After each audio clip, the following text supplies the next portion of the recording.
Za ka sha kofi? Ke ma za ki sha ne? Kana ji? Ni ba mashayiya ba ce. Kawai nakan sha ne na nishaɗi idan ƙawaye na suka taru. Oh.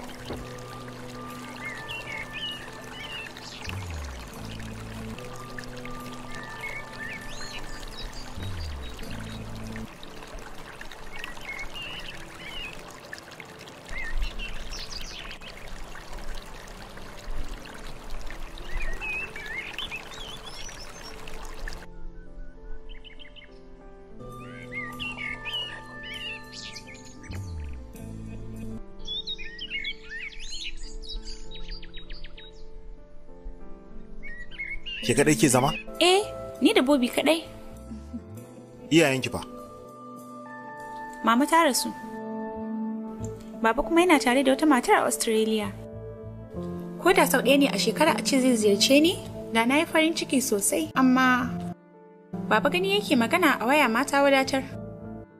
Ya turo min kyauta in na ƙara shekara sannan mu waya da shi sau ɗaya. Wasu lokutan nakan yi kewar ahalina. Rayuwar kenan ba, saboda haka ina farin ciki.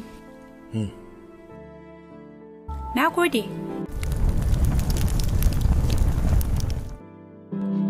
Yadda na ga ɓacin ranki a can banki, sai nake ganin lumana ki sabuwa. Ni ɗin ai ba dodonniya ba ce. Kamar sauran 'yan mata nake, ni ma ina da ƙawazuci. Kana da budurwa? A'a. Kina da saurayi?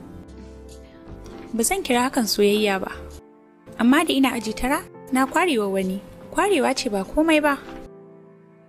Bana da lokacin fadawa cikin soyayya. Har izuwa yanzu me yasa baka taɓa soyayya da kowa ba?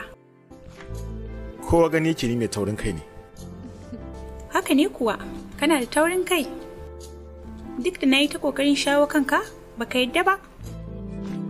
Ban taɓa sanya sari ba, amma na sa da na burge ka. Ka san hakan? Sari ko yana miki kyau. Murmushi na maka kyau.